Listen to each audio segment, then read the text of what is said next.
Hey guys, welcome back to my channel. Arjun Course. In this video, we are going to discuss about what is language and what is programming language.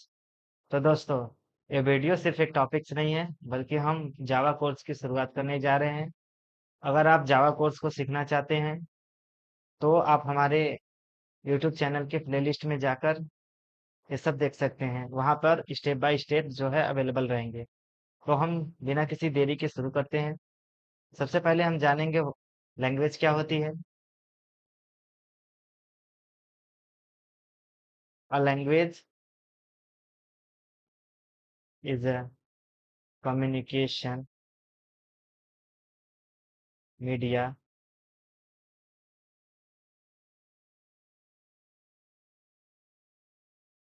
through which we can with communicate with each other। इसका क्या मतलब है? Language जो कि हम लोग जैसे बातें करते हैं, किसी न किसी भाषा में करते हैं, हिंदी, इंग्लिश, मराठी, तेलुगु। इसमें हम क्या करते हैं, हम अपनी भावनाओं, विचारों और अनुभवों को एक दूसरे के साथ शेयर करते हैं। तो यही हमारा भाषा कहलाता है। तो इसमें यही है, लैंग्वेज जो है एक मीडिया है, एक संचार है, जिसके द्वारा हम अपनी भावनाओं, आइडिया, विचार, इस सब चीजों को एक दूसरे के साथ शेयर करते हैं। जैसे फॉर एग्जाम्पल, हिंदी,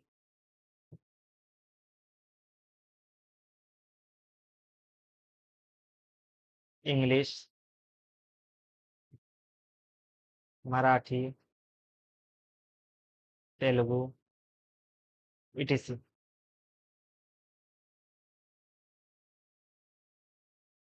अब हम जानेंगे प्रोग्रामिंग लैंग्वेज क्या होती है।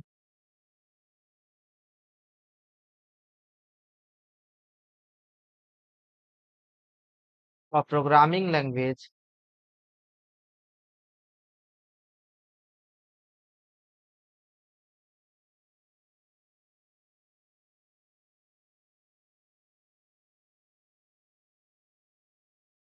Programming language is intermediate inter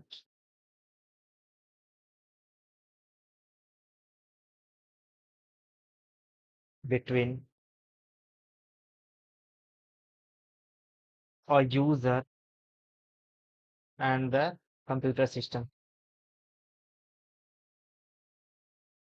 जैसे हम लोग इंसानों से बात करने के लिए क्या करते हैं, किसी न किसी भाषा का प्रयोग करते हैं, जैसे हिंदी, इंग्लिश, इस टाइप का। उसी प्रकार अगर हमें कंप्यूटर से बात करनी है, मशीनों से बात करनी है, तो उसके लिए जो लैंग्वेज हमें यूज की जाती है, उसे हम प्रोग्रामिंग लैंग्वेज कहते हैं। कंप्यूटर जो है हमारी भाषा को नहीं समझ सकता। जैसे हम लोग टाइप करते हैं इंग्लिश, यहाँ पर हम आपको टाइप करके दिखा रहे हैं, तो इसका मतलब ये नहीं कि कंप्यूटर जो है इस भाषा को समझ रहा है। वो क्या कर रहा है, बीच में एक मीडिएटर लगा है, जिसे कंपाइलर के नाम से जानते हैं। वो क्या कर रहा है, हमारी भाषा को कंप्यूटर वाली भाषा में कन्वर्ट करके उसको बताता है कि नहीं, ये यूजर कहना चाहता है। तो उसको वो चेंज करता है। जब वहां पे प्रोसेस कर लेता है, फिर हमें, जैसे कैलकुलेटर हम लोग यूज करते हैं इसमें, तो क्या करते हैं, जैसे 5+4 यूज करते हैं, तो कंप्यूटर नहीं जानता 5 क्या होता है और 4 क्या होता है। तो उसे, उस कंप्यूटर की भाषा जिसे बाइनरी 0 और 1 होती है, उसमें कन्वर्ट करता है। फिर वो सोचता है अच्छा, 5 और 4 बता रहा है, इसको ऐड करना है। तो 5 और 4 ऐड करने के बाद 9 जो है बाइनरी में ही होता है, लेकिन हम उसे समझ नहीं सकते। तो क्या करता है, फिर वही कन्वर्टर यानी कि मीडिएटर जो होता है, जो लैंग्वेज चेंजर होता है, वो चेंज करके हमारी भाषा में कन्वर्ट करता है, इंग्लिश, इस टाइप के लैंग्वेज में। कोई भी लैंग्वेज है, उसमें दो प्रकार के एस्पेक्ट्स होते हैं।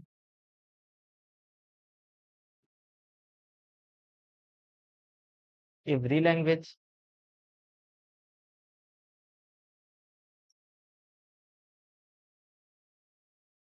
Contains two important aspects.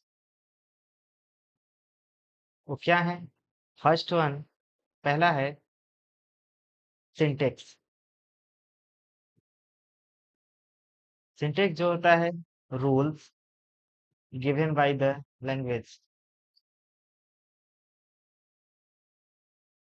इसमें क्या होता है, कुछ जैसे हम कुछ भाषा यूज करते हैं तो उसमें ग्रामर का यूज होता है, उसमें कुछ रूल दिए होते हैं कि हमें ऐसे बोलना है और ऐसे नहीं बोलना है।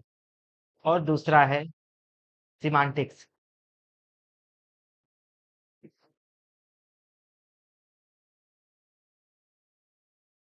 सिमांटिक्स ये क्या होता है, मीनिंग और structure given by the language. इसका क्या मतलब है, जैसे हम कुछ भाषा बोल रहे हैं, जैसे हम कहना चाहते हैं वह जा रहा है, तो क्या है, ये एक रूल है। रूल के तहत हम लोग बोलते हैं कि वह जा रहा है। और स्ट्रक्चर है कि नहीं, वह के बाद हमें, अब ये नहीं हम कर सकते है जा रहा वह, तो ये हमारी स्ट्रक्चर है कि वह जा रहा है ऐसे बोलना है। जैसे हम इंग्लिश लैंग्वेज की बात करते हैं।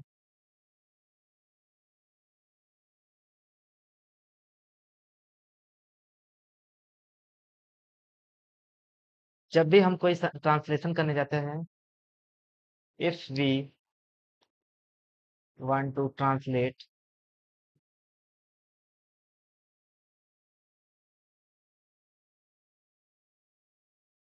देन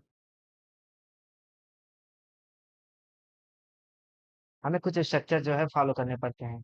जैसे पहले हमें क्या लिखना होता है, सब्जेक्ट, फिर उसके बाद हमें लिखना होता है वर्ब, फिर उसके बाद हमें लिखना होता है ऑब्जेक्ट। ये हमारा स्ट्रक्चर है इंग्लिश का, इसको हमें फॉलो ही करना पड़ेगा। जैसे हम कोई सेंटेंस ले लेते हैं, ही इज श्याम, ये हमारा क्या है, वैलिड है। ये हमारा स्ट्रक्चर है, सब्जेक्ट वर्ब फिर उसके बाद श्याम, ये हमारा वैलिड होगा। अगर यही हम ले लेते हैं, जैसे he is he is a fan, क्या ये वैलिड है, नहीं, क्योंकि हम फैन, स्ट्रक्चर तो हमारा सेम है, मतलब सही है, लेकिन फिर क्यों गलत है ये, क्योंकि ये हमारे रूल्स को फॉलो नहीं करता है। हम फैन के लिए ही का प्रयोग नहीं कर सकते हैं, जबकि हमारा स्ट्रक्चर जो है वैलिड है। तो हमें क्या करना है कि हमारा सिमांटिक्स और सिंटेक्स दोनों ही वैलिड होना चाहिए, तभी हमारा लैंग्वेज जो है क्या होगा, करेक्ट होगा। इसको, ये क्या है, हमारा इनवैलिड है।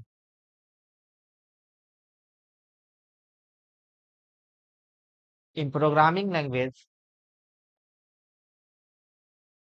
हम अपनी प्रोग्रामिंग भाषा में देखेंगे, इसमें भी होते हैं स्ट्रक्चर। जैसे इंट ए इक्वल टू 10, ये क्या है, वैलिड है। लेकिन अगर यही हम ऐसे लिखे इंट ए 10, ये हमारा क्या होगा, इनवैलिड हो जाएगा, क्योंकि हमने स्ट्रक्चर को फॉलो नहीं किया है। अब हम आगे इसके जानेंगे। हमारे हम लोग जावा सीखने जा रहे हैं, तो हम देखेंगे कि हमारे जावा लैंग्वेज में कितने प्रकार की सिक्योरिटी पाई जाती है। तो in Java language, Java programming language, we have two types of security, we have two types of securities,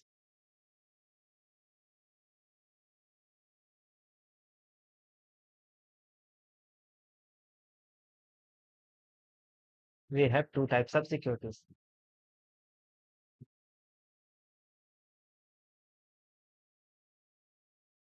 वो क्या है, हम लोग देखेंगे आगे।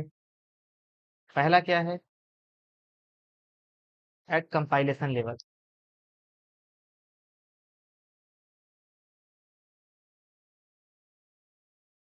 और जावा compilation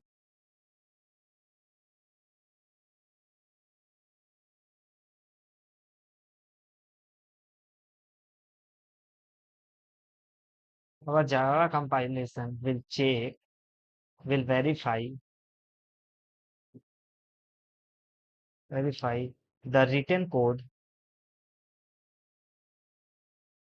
the written code is valid or not according to the syntax। इसका क्या मतलब है? इसका मतलब ये है कि जब भी हम कोई कोड लिखते हैं तो हमारा जो जावा कंपाइलर होता है वो क्या करता है, वो हमारे कोड को चेक करता है कि सिंटेक्टिकली ये सही है या फिर नहीं है। अगर हमारा सही नहीं तो ये क्या देता है, एरर दे देता है। और दूसरे टाइप का जो हमारा सिक्योरिटी है वो है at run time level. At run time environment our Java run time environment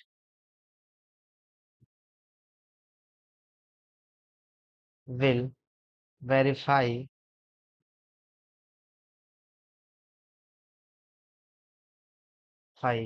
the semantics of the code, verify the semantics of the code।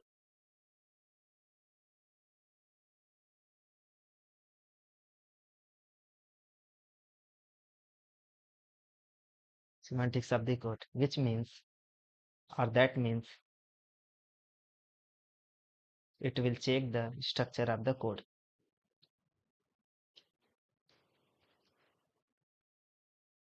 It will check the structure of the code। इसका क्या मतलब है? ये जो है हमारा run time level पे जब हम कोई कोड लिखते हैं तो एनवायरनमेंट में चेक करता है। जैसे क्या करते हैं, इसमें मीनिंग चेक करता है कि ये जो हमारा कोड लिखा है मीनिंगफुल है या फिर नहीं है। Structure or meaning of the code.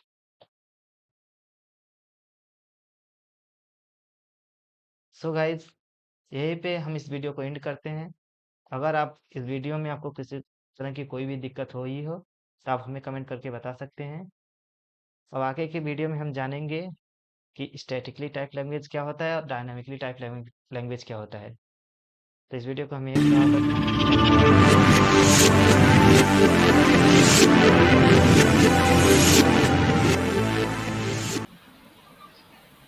Hey guys, welcome back to my channel।